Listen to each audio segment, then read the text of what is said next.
reflection in room 313. I never believed in ghosts, not until room 313. I was a night manager at the Ridgeway Inn, a quiet, off-the-interstate kind of place where nothing ever happened. It was the kind of job that gave you time to think. Too much time, really. I liked the quiet, until the quiet started speaking back. It started on a Tuesday, around 2:17 a.m.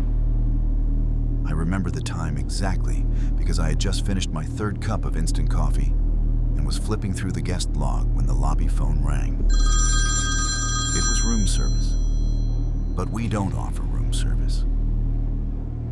"Hello?" I said. There was breathing on the other end, then a whisper. A woman's voice, soft and cracked like dry leaves. "He's watching me. In the mirror." Click. I froze. I checked the caller ID. Room 313. I hesitated, then opened the booking records. 313 wasn't booked. It hadn't been booked for over a year, not since the incident. They never told me the full story. Just rumors. A guest, a man in his 30s, was found dead in room 313. Slashed wrists. Mirrors shattered. Blood everywhere. It was ruled a suicide. But the old housekeepers wouldn't go near that room after that. Said the glass still bleeds if the light hits it right. I should have ignored the call, but I grabbed the master key and headed up. The third floor was colder than the rest of the hotel. It always was. The hallway lights flickered as I walked down it, my shoes echoing on the thin carpet like footsteps that weren't mine. I stopped at the door to 313. It was slightly ajar. I pushed it open. The room smelled like rot, something sharp, like iron, like blood. No one was there. But the bathroom light was on. I stepped inside, the carpet squishing under my feet, damp. The bathroom door creaked open by itself, as if it had been waiting. There was a mirror above the sink. Cracked. Old blood still rimmed the fractures like dried rust. And then I saw it, my reflection. But it wasn't right. It was me, but the eyes were too wide, too bright. And the smile, it smiled when I didn't. I staggered back, heart pounding, but my reflection stayed. It watched me with something like hunger. Then it mouthed something I couldn't hear. Something slow, careful. "Let me in." The lights went out. I ran. Down the stairs. Past the lobby. Out the door. Into the cold night. But I made the mistake of looking into the glass of the lobby window as I passed. The reflection smiled at me again. I didn't sleep that day. When I came back for my next shift, I told myself it was stress, a hallucination, lack of sleep, and too much caffeine. I avoided the third floor. I avoided mirrors. But that's the thing about reflections. You can't avoid them forever. A few nights later, the same call came in. 2:17 a.m. He's watching me. This time, it didn't hang up.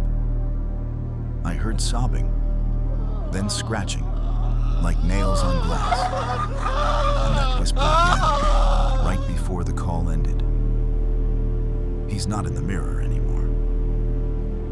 Room 313's door was open when I got upstairs. So was the mirror, not shattered now, whole.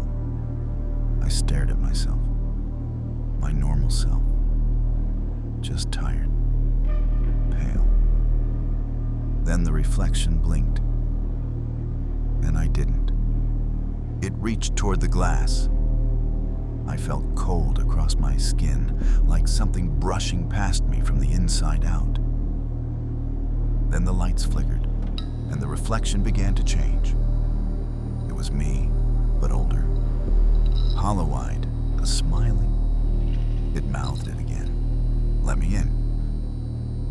This time I did. I don't know why. Maybe I was tired.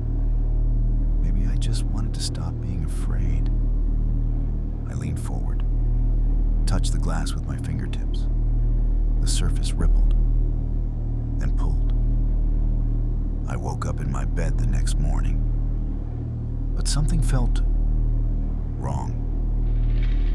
I went to brush my teeth and froze in front of the mirror. My reflection didn't move. It stared back, calm and cold. Then it smiled, not with my mouth, but with its own, and whispered with its lips, not mine. I'm out now. Since then, mirrors have stopped reflecting me properly. I see glimpses of other places, long halls, strange doors, things with too many limbs crawling past. I cover all the mirrors in my apartment. I only shave by feel now. But sometimes, in reflective glass, I still catch it. Him. Me. The thing in 313. I don't know what it is. A ghost? A demon? Or maybe something worse.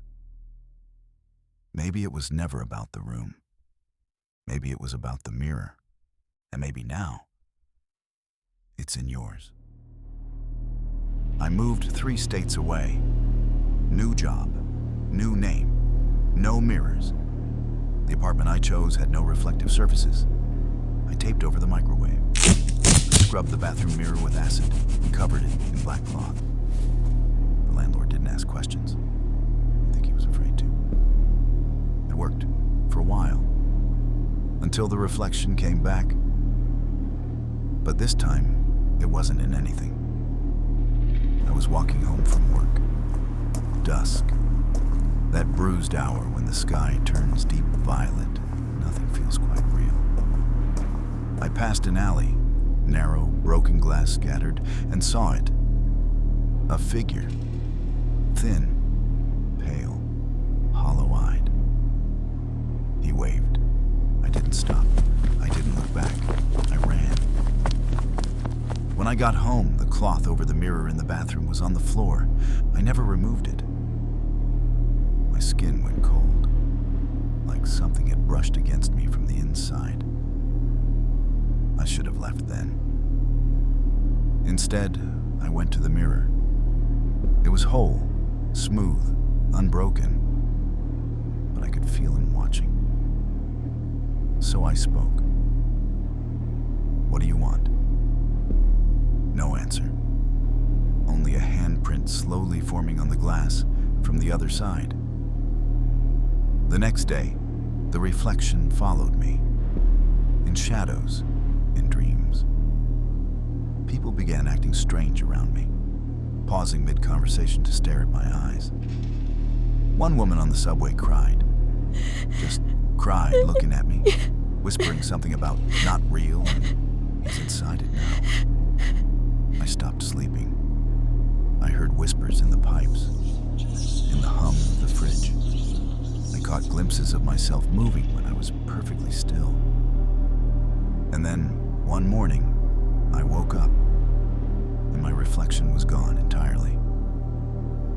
I went back to Ridgeway Inn. It was abandoned.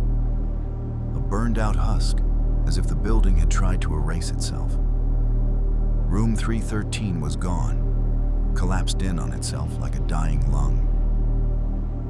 But the mirror was still there, lying in the ashes, unbroken. I picked it up. Don't ask why. Curiosity, possession, or maybe he wanted me to. I brought it home.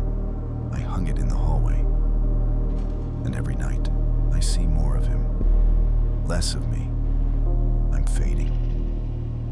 And he's almost fully here, Sometimes, when I stare too long, I see other people trapped in the glass. A child sobbing. A man clawing at the inside, nails leaving bloody streaks. A woman mouthing something soundlessly. Over and over, I think she's saying, "It's not a mirror, it's a door." Tonight, I heard knocking from inside the glass.